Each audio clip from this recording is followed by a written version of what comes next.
नमस्कार, मैं रवीश कुमार। एक रिपोर्ट ने हर किसी को दांव पर लगा दिया है।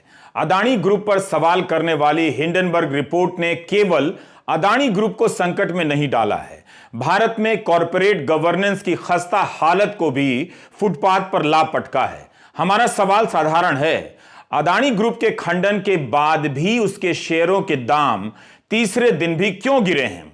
सोमवार सुबह अदानी एंटरप्राइज के शेयरों के दाम में 9.5% तक की उछाल की खबर आई, मगर दिन चढ़ने के साथ साथ समूह की तमाम अन्य कंपनियों के शेयर भी गिरने लगे। रॉयटर ने लिखा कि Adani transmission, Adani total gas और अदानी ग्रीन एनर्जी के शेयरों के दाम में भारी गिरावट देखी गई है।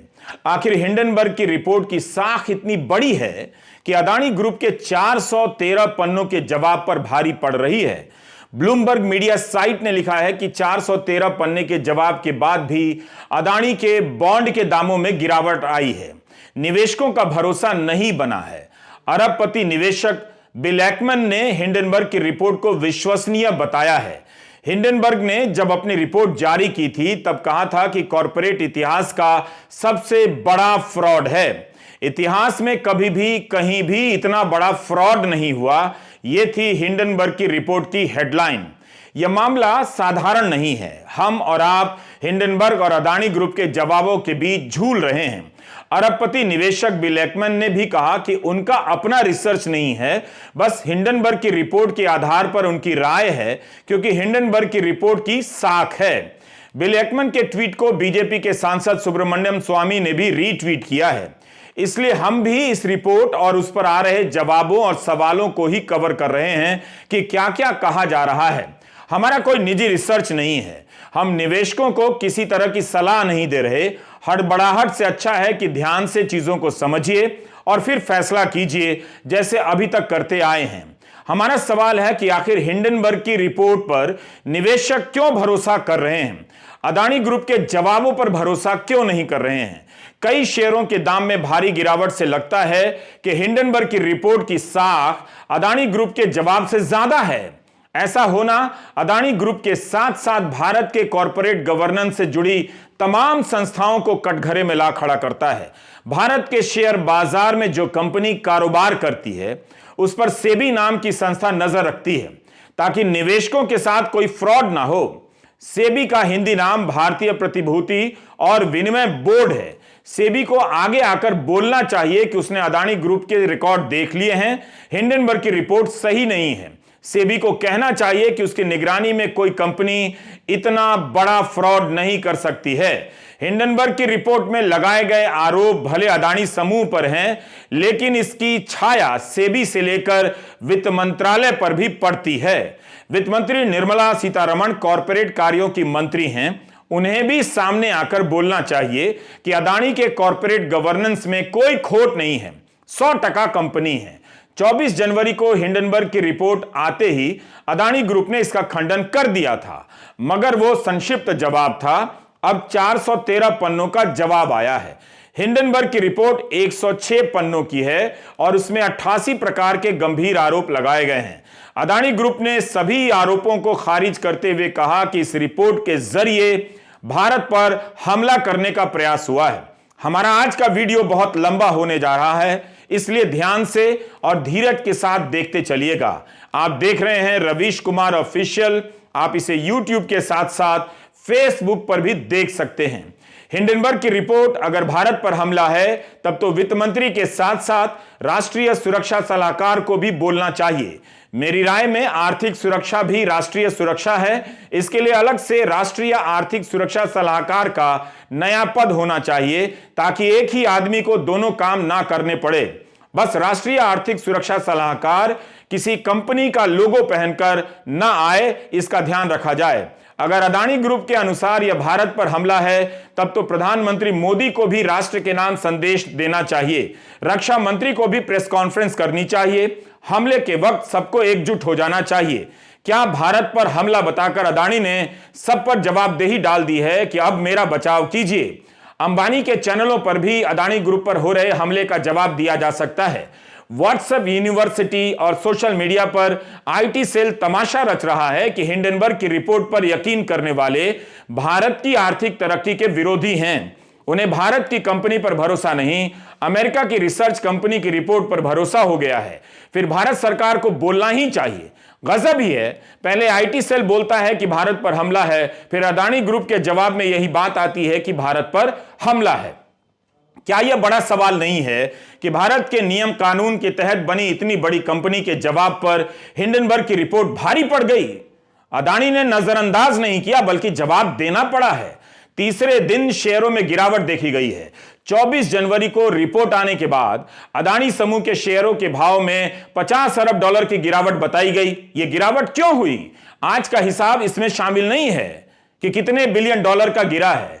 यही नहीं, फोर्ब्स की सूची में अमीर साहब दुनिया के तीसरे नंबर के अमीर से 7वें नंबर के अमीर हो गए हैं। क्या हिंडनबर्ग की रिपोर्ट की इतनी साख है कि लोगों ने उस पर ज्यादा भरोसा किया?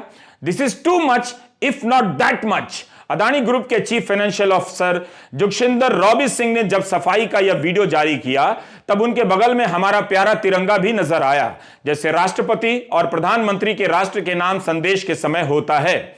उम्मीद है इसे दोहराया नहीं जाएगा, वरना इससे प्रेरित होकर किसी दूसरे देश की कंपनी का मालिक हिंडनबर्ग की रिपोर्ट के बाद सेना की वर्दी में आ जाएगा। अगर उसके पास अपना चैनल हुआ तो सेना की वर्दी में न्यूज पढ़ने लगेगा। ध्यान रहे, हम किसी दूसरे देश की कंपनी की बात कर रहे हैं। पता चला कि उस देश के निवेशकों के पैसे भी डूब रहे हैं और कंपनी के मालिक को सलामी देनी पड़ रही है। Do you get my point? मेरा सवाल भारतीय निवेशकों से है, आप तो अपने ही हैं। आपने हिंडनबर्ग की रिपोर्ट पर क्यों भरोसा किया? कम से कम घर से और पैसा लगाकर भारत की खातिर शेयरों के दाम को डबल कर देना था। जब आप 125 रुपए लीटर पेट्रोल खरीद सकते हैं भारत के लिए, तो यह काम क्यों नहीं कर सकते? जाहिर है सीएफओ जुगशिंदर रॉबी सिंह जी तिरंगा के साथ बताना चाहते होंगे कि वे सच्चे देशभक्त हैं। तिरंगा बगल में हो तो झूठ का सवाल ही नहीं। वैसे उन्हें फिल्मों की तरह गीता पर हाथ रखकर शपथ लेनी चाहिए थी कि जो भी कहूंगा, सच के सिवा कुछ ना कहूंगा। आखिर निवेशकों ने अदानी ग्रुप की सफाई पर क्यों नहीं भरोसा किया? हमारा आज के वीडियो में सबसे बड़ा सवाल यही है। हाल ही में दैनिक जागरण को दिए फीचर इंटरव्यू में गौतम अदानी ने कहा कि मुझे आत्मसंतुष्टि है कि मैं और मेरा समूह देश के नव निर्माण में यथासंभव अपना योगदान दे पा रहा है। मैं इसे दोहरा दे रहा हूं ताकि निवेशकों को केवल हिंडनबर्ग याद ना रहे। इसे सुनकर निवेशक कैसे अपना शेयर बेच सकते हैं? बेशक I have a problem with these निवेशक्स। इन्हें तो अदानी के शेयरों को पहले ही दिन गिरने से रोक लेना चाहिए था। हम 413 पन्नों के जवाब को पूरा नहीं पढ़ सकते हैं, लेकिन आप इसे जरूर पढ़िए, छुट्टी लेकर पढ़िए, वीकेंड में भी पढ़िए। अदानी ग्रुप के न्यूज चैनल एनडीटीवी इंडिया ने कहा है कि रिपोर्ट के आरोप भारत, उसकी संस्थाओं और उसकी विकास की कहानी पर सोचा समझा हमला है। अमेरिकी फर्म की रिपोर्ट वित्तीय फायदे के लिए फॉल्स मार्केट तैयार करने के गुप्त मकसद से तैयार की गई है। हमारा फॉलो ऑन पब्लिक ऑफर तय समय पर ही आएगा। पीटीआई से बात करते हुए अदानी ग्रुप के सीएफओ जुगशिंदर सिंह ने कहा है कि अदानी ग्रुप के 20,000 करोड़ के एफपीओ में किसी बदलाव पर कोई विचार नहीं है। यह एनडीटीवी इंडिया पर कवर करते समय कहा गया है, जो रिपोर्ट पढ़ी गई है। हिंडनबर्ग क्या चीज है कि इसकी रिपोर्ट से इतना बवाल मचा हुआ है? इसकी रिपोर्ट का इतिहास बताता है कि रिपोर्ट के बाद कई कंपनियां दोबारा नहीं उठ सकी। हिंडनबर्ग का दावा है कि 2 साल से अदानी ग्रुप पर रिसर्च कर रही थी। अपनी रिपोर्ट में इस कंपनी ने 720 से अधिक संदर्भ दिए हैं। अदानी ग्रुप ने इसे दुर्भावनापूर्ण बताया है और मुकदमा करने की भी चेतावनी दी है। हिंडनबर्ग एक निवेश करने वाली रिसर्च कंपनी है। इसकी स्थापना 2017 में नेट एंडरसन ने की थी। यह कंपनी किसी दूसरी कंपनी पर रिसर्च करती है कि कहीं कोई फ्रॉड तो नहीं हो रहा, इसके शेयरों के दाम वास्तविक हैं या बढ़ा चढ़ाकर बताए जा रहे हैं, ताकि निवेशकों को ज्यादा मुनाफा का लालच देकर ठगा जा सके। हिंडनबर्ग ने अभी तक 16 रिपोर्ट जारी की है। सबसे नई रिपोर्ट अदानी ग्रुप पर है। निकोला बिजली की गाड़ी बनाने वाली कंपनी है। 2020 में इसकी एक रिपोर्ट आई। उसी तरह स्वास्थ्य मामलों की एक कंपनी है क्लोवर हेल्थ। 2021 में उसके बारे में हिंडनबर्ग ने रिपोर्ट जारी की। करीब $6.25 बिलियन की कंपनी थी। उसका भाव 90% गिर गया। हिंडनबर्ग ने कहा कि जीनियस ब्रांड नाम की एक मनोरंजन करने वाली कंपनी के एक शेयर का भाव $6.86 है, यह गिरकर $1.5 पर आ जाएगा। 2 महीने के भीतर 80% शेयरों के दाम गिर गए। हमने जिन कंपनियों के उदाहरण दिए हैं सभी अमेरिका की कंपनियां हैं। ब्लूमबर्ग में एक लेख छपा है शुली रेन का। इसमें लिखा है कि हिंडनबर्ग रिसर्च करने वाली कोई साधारण कंपनी नहीं है। यह फर्म छोटी है मगर न्यूयॉर्क के वित्तीय समाज में इसकी बड़ी इज्जत है। अगर हिंडनबर्ग किसी कंपनी को फ्रॉड कहती है तो अमेरिका के निवेशक कम से कम उसकी रिपोर्ट के कुछ पन्ने तो पढ़ ही लेते हैं। ब्लूमबर्ग की इस रिपोर्ट में लिखा है कि अदानी समूह का जितना भी कर्जा है उसका 30% विदेशी बैंकों से है। भारत के बैंकों से करीब 47,000 करोड़ का ही कर्ज लिया गया है। यह भी लिखा है कि अदानी समूह का जो ऑडिटर है वो कोई छोटी कंपनी का लगता है जिसकी अपनी वेबसाइट तक नहीं है। हम इसकी पुष्टि नहीं कर सकते, लेकिन ब्लूमबर्ग ने हिंडनबर्ग की रिपोर्ट का हवाला देते हुए ऐसा लिखा है। देखना होगा कि अदानी ग्रुप हिंडनबर्ग के खिलाफ क्या कानूनी कदम उठाता है और उसके क्या नतीजे आते हैं। दुनिया भर के अखबारों में इस रिपोर्ट का कवरेज हुआ है। क्या अदानी इसे लेकर wall street journal, economist, financial times, guardian के खिलाफ भी मानहानि कर देंगे? वैसे भारतीय मीडिया को दिए इंटरव्यू में अदानी ने हमेशा कहा है कि उनके पास जितना लोन है उतना चुकाने की पूरी क्षमता है। 100 रुपए का लोन है तो 100 रुपए चुकाने की क्षमता है। अदानी ग्रुप जब हिंडनबर्ग की रिपोर्ट को लेकर कोर्ट में जाएगा तब वहां भी सवाल उठेंगे और सबूत मांगे जाएंगे। इसलिए इस पूरे मामले में यह बड़ा मोड़ हो सकता है। अगर यह कंपनी भारत पर हमला कर रही है तो इस कंपनी ने अमेरिका की कंपनियों को भी नहीं छोड़ा है। अमेरिका के अलावा चीन की कंपनी का भी घोटाला उजागर कर दिया है। 2018 में चीन की एक कंपनी है Yangtze river fort and logistic, इसका $2 अरब का मार्केट कैप था। हिंडनबर्ग ने अपने रिसर्च में बताया कि इस कंपनी ने जिन संपत्तियों के होने के दावे किए हैं वो दरअसल उनके पास नहीं है। होता है ना भारत में कई बार, प्लॉट दिखाकर फ्लैट का पैसा ले लिया और बाद में पता चला प्लॉट उस बिल्डर का था ही नहीं। उसी तरह यांगजे रिवर पोर्ट का मामला लगता है जिसने हिंडनबर्ग पर मानहानि का मुकदमा कर दिया तो हिंडनबर्ग ने और जोर लगाकर नई नई चीजें खोद निकाली। 6 महीने के भीतर इस कंपनी को अमेरिकी शेयर बाजार नैस्डैक से हटा दिया गया। इसकी 98% वैल्यू खत्म हो गई। अब तो बाकायदा चेतावनी आती है टिकर पर कि यांगजे के शेयर अपने रिस्क पर ही खरीदें। यांगजे रिवर पोर्ट कंपनी कंगाल हो चुकी है। अब हिंडनबर्ग ने यह भी लिखा है कि उसके अदानी ग्रुप के शेयरों को उसने खरीदा है बॉन्ड वगैरह के जरिए। हिंडनबर्ग ने अपनी रिपोर्ट में यह चेतावनी भी लिखी है कि हम चाहते हैं कि निवेशक सारी चीजों को ठीक से परख लें। यह रिपोर्ट हमारी रिसर्च और नजरिए को शामिल करती है। हिंडनबर्ग एक शॉर्ट सेलिंग फर्म है। इसका मतलब क्या हुआ बहुत से लोग नहीं समझते हैं, आपके एंकर को भी नहीं मालूम था। भारत का अखबार बिजनेस स्टैंडर्ड ने लिखा है कि कई बार कोई किसी कंपनी के शेयर या अन्य प्रतिभूतियों को बेचने लग जाता है ताकि जब दाम गिर जाएं तो वापस कम दाम पर उन शेयरों को खरीद ले और मुनाफा कमा ले। इसे निवेश करने की रणनीति के तौर पर देखा जाता है। कुछ ऐसा करो कि शेयरों के दाम गिरा दो और फिर खरीद लो टाइप से।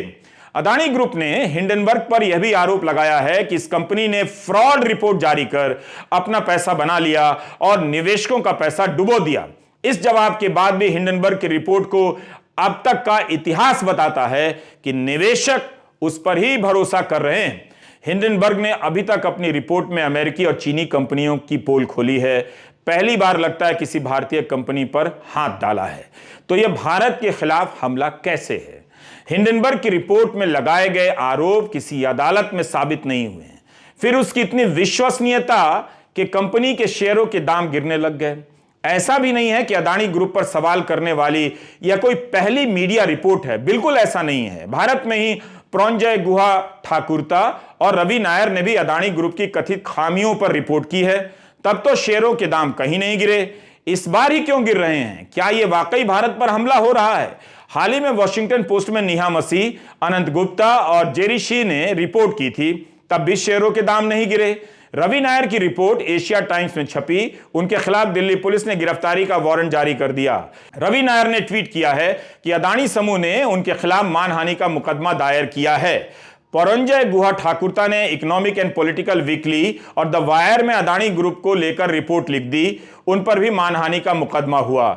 इसी के चलते इकोनॉमिक एंड पॉलिटिकल वीकली से उन्हें इस्तीफा देना पड़ा। द वायर और न्यूज क्लिक पर भी मुकदमे हुए हैं। वैसे इंडिया टुडे से गौतम अदानी ने कहा था हाल के इंटरव्यू में कि उनके लिए मैसेंजर नहीं, मैसेज महत्वपूर्ण है। यानी इसका मतलब यही हुआ कि पत्रकार से नाराज नहीं होते हैं, बल्कि रिपोर्ट पर अपना विचार रखते हैं। रवि नायर और परंजय गुहा ठाकुरता ध्यान से इसे सुन सकते हैं। इंडिया टुडे से गौतम अदानी ने कहा कि आलोचनाओं को मैं खुले दिमाग से लेता हूं। मेरे लिए मैसेंजर से ज्यादा महत्वपूर्ण मैसेज है। मैं दूसरे के विचार को हमेशा समझने का प्रयास करता हूं। मैं जानता हूं कि मैं परफेक्ट नहीं हूं, ना ही हमेशा सही हूं। हर आलोचना मुझे अपने में सुधार करने का नया अवसर देती है। तभी तो अदानी जी ने 413 पन्नों के जवाब हिंडनबर्ग रिसर्च संस्था को भेजे हैं, जिससे पता चलता है कि उनके लिए वाकई इस वक्त मैसेंजर से ज्यादा मैसेज महत्वपूर्ण है, यानी रिपोर्ट महत्वपूर्ण है। लेकिन हिंडनबर्ग ने लिखा है कि 2021 में अदानी कोर्ट गए थे ताकि एक यूट्यूबर उनके खिलाफ कुछ ना बोल सके और उसके बोलने पर पाबंदी लगा दी जाए। अदानी समूह के 413 पन्नों के जवाब के बाद हिंडनबर्ग ने बयान जारी किया है और कहा है कि राष्ट्रवाद के नाम पर आप फ्रॉड पर पर्दा नहीं डाल सकते। इस भारी भरकम जवाब में हमारे मुख्य आरोपों को नजरअंदाज किया गया है। अदानी ग्रुप ने दावा किया है कि हिंडनबर्ग ने प्रतिभूति और विदेशी विनिमय कानूनों का गंभीर उल्लंघन किया है, मगर अदानी ने नहीं बताया है कि कौन से कानून है जिनका हमने उल्लंघन किया है। इसके बाद भी हम इस गंभीर आरोप का खंडन करते हैं। हिंडनबर्ग ने यह भी कहा है कि आप राष्ट्रवाद का नाम लेकर मूल सवालों से नहीं बच सकते। अदानी ग्रुप अपनी बेतहाशा तरक्की को भारत की तरक्की के साथ मिलाने का प्रयास कर रहा है, जिससे हम सहमत नहीं हैं। हम मानते हैं कि भारत एक धड़कता हुआ लोकतंत्र है और उसका भविष्य रोमांचक है, लेकिन हमारा यह भी मानना है कि भारत के इस सुनहरे भविष्य का चक्का अदानी ग्रुप जाम कर रहा है। जो देश को लूट तिरंगा का सहारा ले रही है उसकी कंपनियां, यह सब हिंडनबर्ग के जवाब में लिखा है। हिंडनबर्ग का कहना है कि 413 पन्नों के जवाब में काम के केवल 30 पन्ने ही हैं। हमने अपनी रिपोर्ट में 88 सवाल उठाए, 62 सवालों के जवाब नहीं मिले हैं। बेशक कुछ सवालों के अदानी समूह ने जवाब दिए हैं जो हमारी ही जांच की पुष्टि करते हैं। अदानी समूह ने अपने जवाब में कहा है कि हिंडनबर्ग ने 88 आरोप लगाए। इनमें से 65 के बारे में सारी जानकारियां अदानी समूह के पोर्टफोलियो में पहले से ही दी गई हैं। बाकी के 23 सवालों में से 18 सवालों के संबंध पब्लिक शेयर होल्डर से हैं और थर्ड पार्टी से हैं। बाकी के 5 बेबुनियाद आरोप हैं।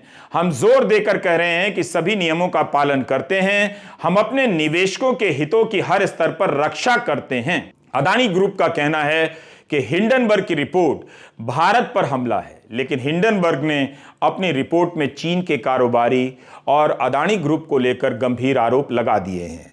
हिंडनबर्ग ने अपनी रिपोर्ट में कहा है कि अदानी ग्रुप के चीनी नागरिक चैंग चुंग लिंग से क्या संबंध हैं, इस पर सफाई नहीं आई है।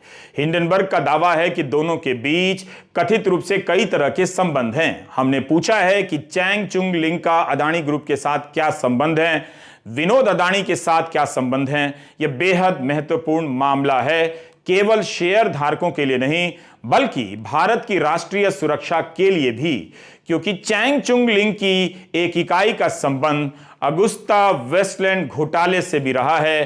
चैंग चुंग लिंग के बेटे को कथित रूप से अदानी ग्रुप के एक प्रोजेक्ट में ठेका मिला हुआ है।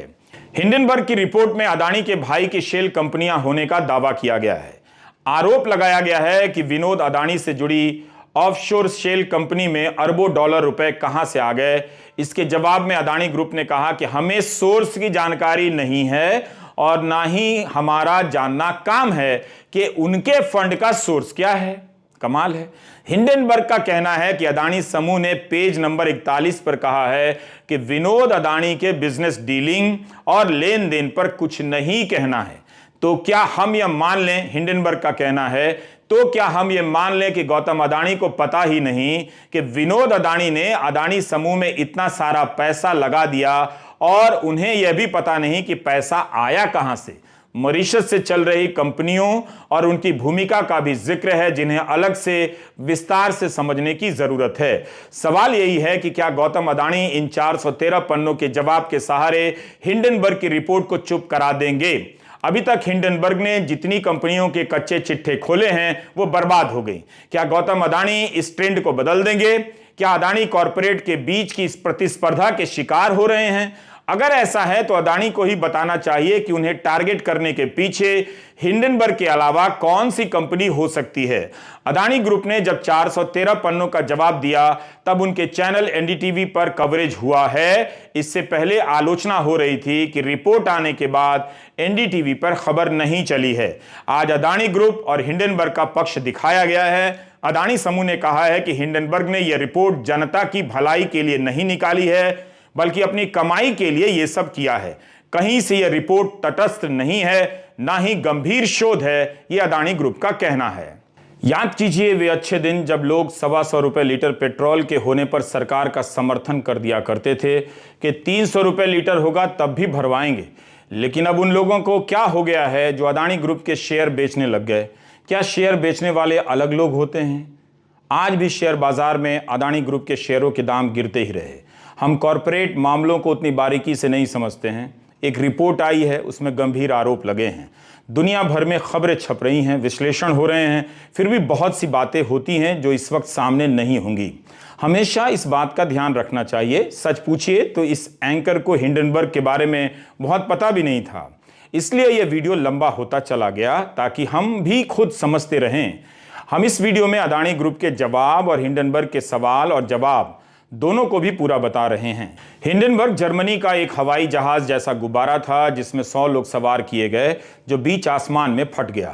इसे मानव निर्मित त्रासदी, दुर्घटना के प्रतीक के रूप में याद किया जाता है, क्योंकि इसके पहले इस तरह की कई दुर्घटनाएं हो चुकी थी, फिर भी इसे होने दिया गया। इसलिए याद दिलाने के लिए हिंडनबर्ग का नाम रखा गया है कि बार बार चेतावनी देने के बाद भी शेयर बाजार में फ्रॉड होता है और लोगों के पैसे डूब जाते हैं। इस बीच विपक्ष भारतीय जीवन बीमा के शेयरों के दाम गिरने को लेकर भी इस रिपोर्ट से जोड़ रहा है। कांग्रेस अध्यक्ष ने ट्वीट किया है कि जब से यह रिपोर्ट आई है 2 दिनों में एलआईसी के 22,000 करोड़ हवा हो गए। हम जानते हैं कि आपको अपने शेयरों और पेंशन के पैसे की चिंता है। अगर इसी तरह गिरा तो क्या हुआ? इन मामलों में हम विशेषज्ञ नहीं हैं। हमारा सवाल इतना ही है कि हिंडनबर्ग की रिपोर्ट में ऐसा क्या है कि फोर्ब्स की सूची में अडानी ग्रुप के प्रमुख की रैंकिंग दुनिया में 3 नंबर के अमीर से 7 नंबर पर आ गई। ये कोई टीवी का टीआरपी नहीं है कि हिंदू मुस्लिम का डिबेट नहीं दिखाया तो नंबर 7 हो गए। ये शेयर मार्केट का गेम है, निवेशक और उसमें भरोसे का मामला है। यहां लोग दिमाग से पैसा लगाते हैं, दिमाग से निकाल लेते हैं। जेब और देश में अंतर होता है। शेयर बाजार में निवेशक देश के लिए नहीं, अपनी जेब के लिए होता है। देश पर हमला होगा तो निवेशक पीछे नहीं रहेगा, लेकिन वो जानता है कि यह हमला उसकी जेब पर हमला है। नमस्कार, मैं रवीश कुमार।